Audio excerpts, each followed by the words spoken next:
Hi guys, welcome back. Well, we've got another classic gaming review for you. This time it's Cold Fear on the PS2.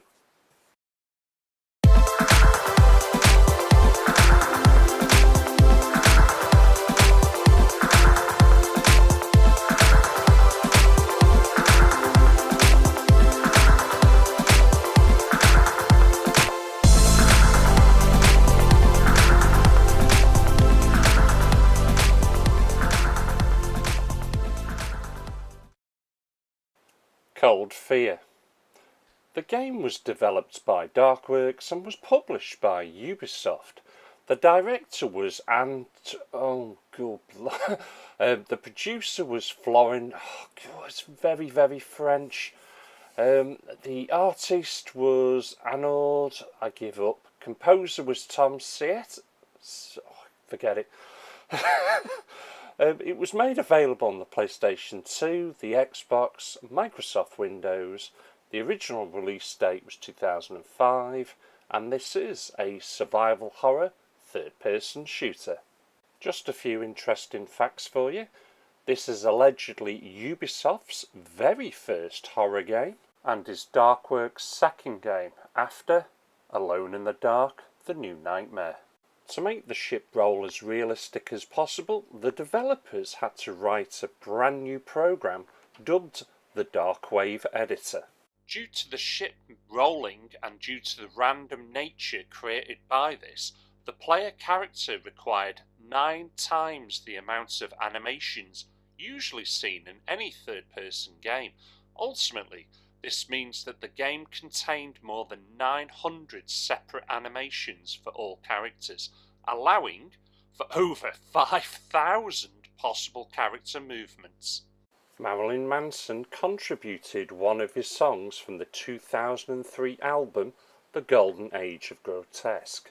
You're playing the role of Tom Hansen, who is, you're a Coast Guard, a United States Coast Guard, and you're coming to the aid of a Russian whaling ship in the Bering Strait. You find that basically there's some sort of parasite has turned the crew into zombies or zombie-like creatures. You discover the involvement of both the Russian mafia and the CIA. You then set out to ensure the parasite doesn't reach land. Sound familiar? Well, it does really sort of sound like Resident Evil, but on water. I don't know about this one, but you know what? It's still got me intrigued. I'll give it 7 out of 10.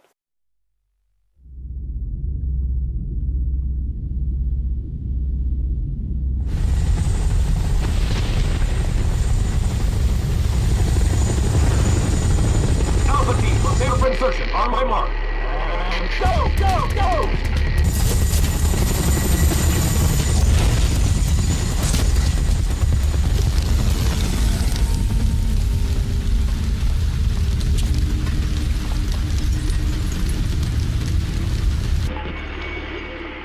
Candid, Marcus. Advance by 2s. Anyone else hear that? Negative.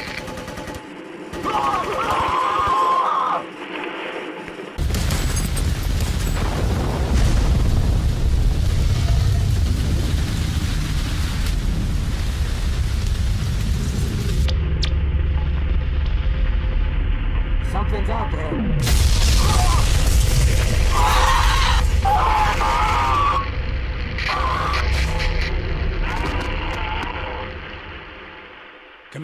Come in. Damn it, Hernandez. Talk to me. What's going on? I'm not getting anything here. Marcus, Law. Can you hear me? Come on, somebody answer me. Is anybody alive out there? Come in. Get me another asset up there, pronto. Anything we've got. Anything.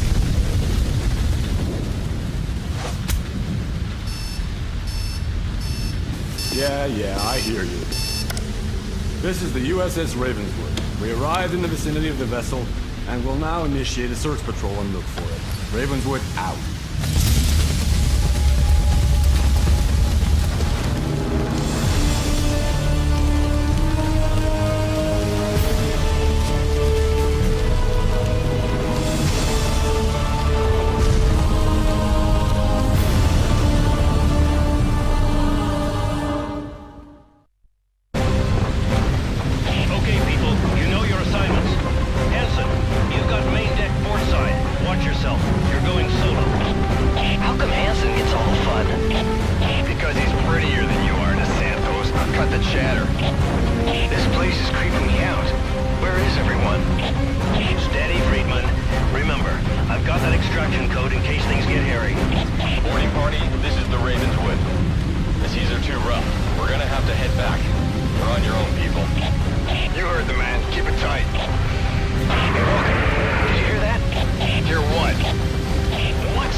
Russian whalers all stink to high habit.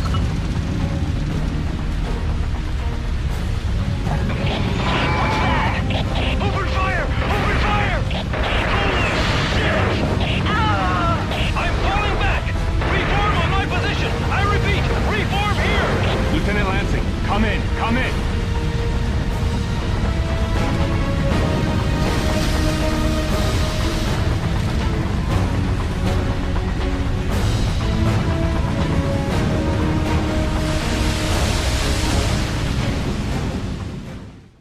Audio.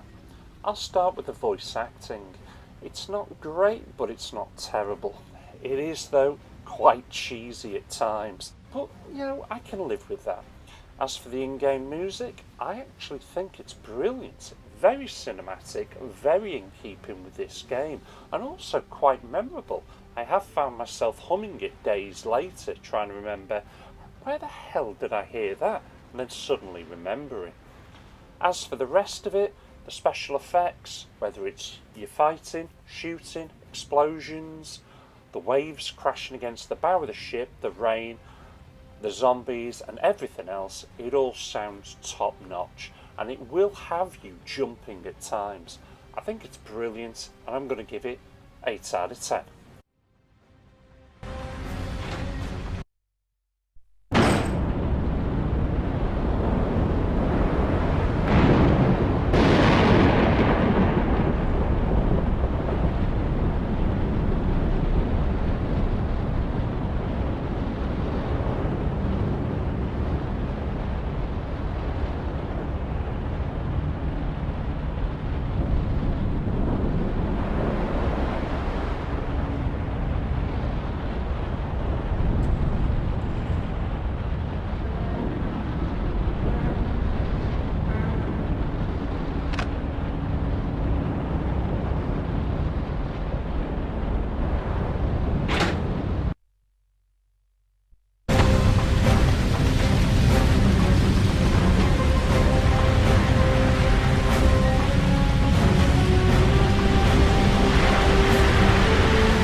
Controls. Well, you've got a manual to refer to if you need to. As for the actual movement and that, you use your left analog stick, and it does control, well, fairly nice. I wouldn't say that it's pristine or perfect, but it's more than adequate, and it is fairly responsive. The game will also help you as well and tell you when you need to interact. My only bugbear is the camera system, which goes hand in hand with any control system. As you can see there, I've had to aim to force the camera to look forward.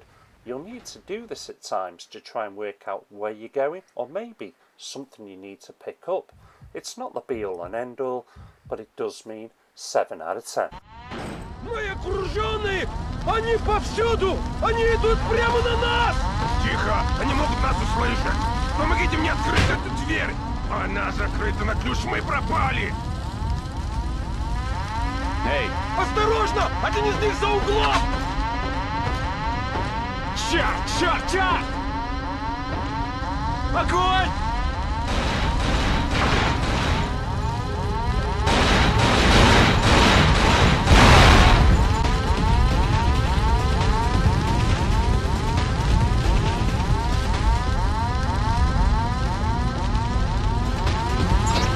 I've got to find that code.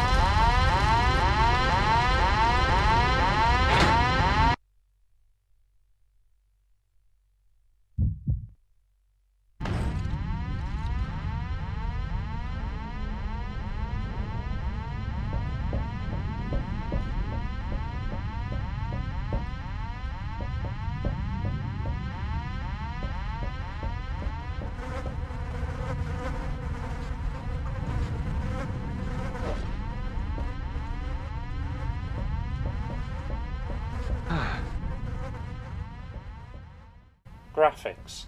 Well, I'm going to start with those waves and the way the ship moves and rolls within them.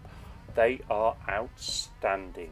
There certainly wasn't anything like it back in the day, and they are brilliant. The way that they've got the ship moving perfectly.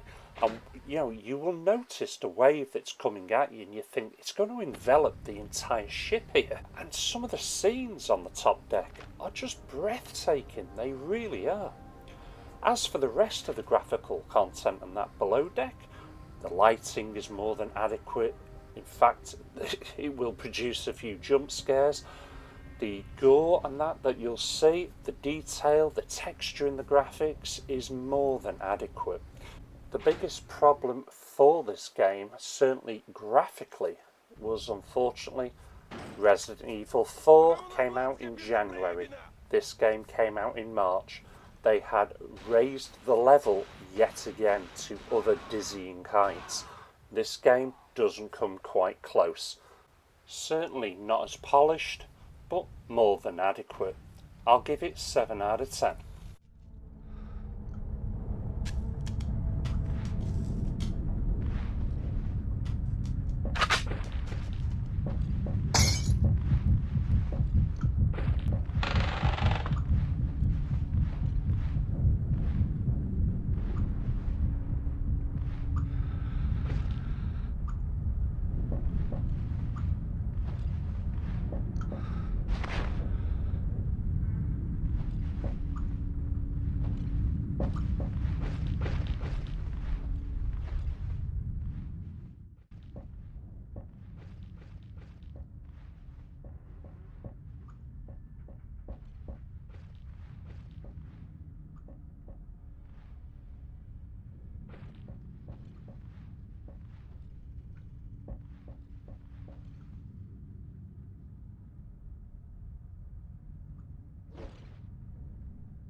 Gameplay.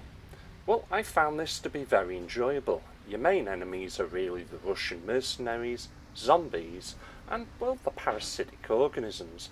There isn't too many of them, unfortunately, and there isn't much more variety than that. If anything, I found that maybe there was too many zombies, but it is what it is, tomato, tomato. The majority of the shots with the zombies, you'll find that 2 shots will actually take it down, but in classic B-movie style, you've got to destroy the brain. So go for a headshot, put it down for good, first time, every time. To aid you with this, the majority of all weapons come with laser sights, which is always nice and easy. Also, a few of the main weapons will actually come with a flashlight attachment, which is very handy when you need to light up those darkened rooms, which are aplenty. The game will also automatically save every time you enter a new area when you're going through the door. This is all well and good, but if it's a fairly large area you're going through and you die, you're gonna have to redo the whole thing again. This can be a pain in the ass. You can't stockpile ammo and you can't stockpile health. As soon as you come across something, if it's needed, it'll be used, and you can only carry as much ammo as that given weapon will allow you to store. But there's plenty dotted around the ship, so don't over worry. You've got 2 gauges. You've got your life gauge, which is obvious, and a resistance gauge. That will actually decrease when you're running, and when it runs out, you can't run no more. It's also useful if you actually do fall off the edge of the ship. While you've got resistance there, you'll hold on for so long. If you don't get it up quick, he's going to go overboard. The more you play the game, the more hidden quirks you will actually find. I think it's brilliant in some cases, but a lot of the time it just felt like a little bit of new money for old rope. So for that, I'll give it another 7 out of 10.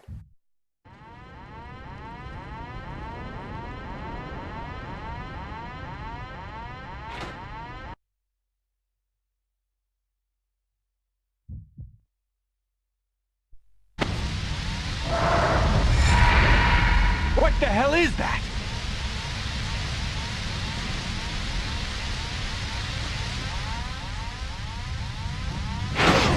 Не подходи!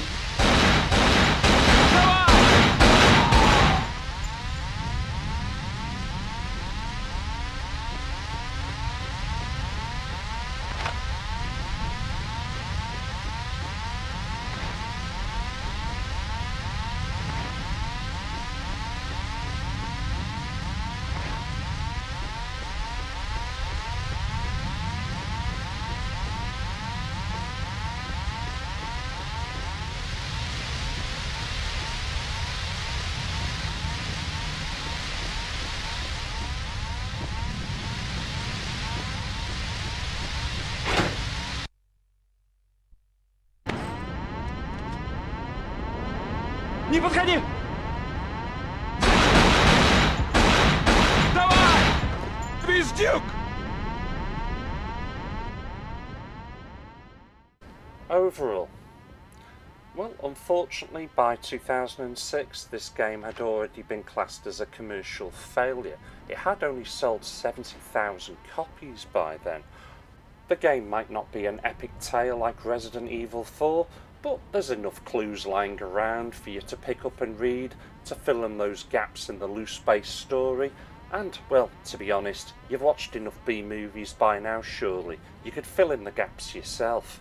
What Cold Fear does have is enough thrills and zombies to certainly keep you happy for 2 to 3 afternoons. It is, again, only a 6 to 8 hour game, but you will certainly enjoy it and enjoy the ride. It's not just on the boat, you will have to hop on to the oil rig at some point. The game has a solid mood that remains constant throughout the entire experience, and it certainly has more than a few unique ideas which will enable it to hold its own. It's certainly a game for those that are not afraid of the dark. Provided that's you, you're going to get a lot of fun and a lot of entertainment out of this game. It does come highly recommended, and this game is the perfect depiction of a hidden gem. With all that being said, this game is only getting 7.2 out of 10. Lansing? Oh, man.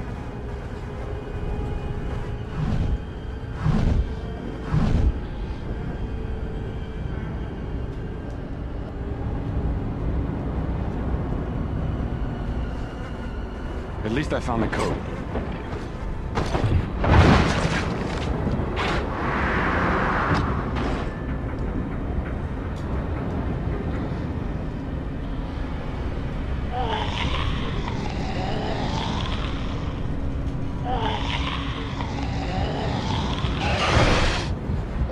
Help me! Holy...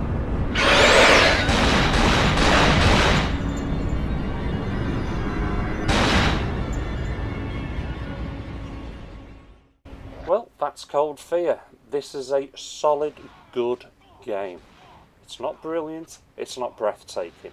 It's a solid, good game. It's not the epic tale that Resident Evil 4 is, and it's certainly nowhere near as good as that in the graphics department. But it's got its own uniqueness. You'll thoroughly enjoy it. If you've got the means, play it, and seriously consider adding this to your collection. I've already said it, it's the perfect depiction of a hidden gem, and it's certainly a game you must try. Well, I hope you've enjoyed this. I've certainly enjoyed bringing it to you as always. Please consider giving me a thumbs up because it really helps. Thank you for watching, thank you for subscribing, and I'll catch you all again. Take care.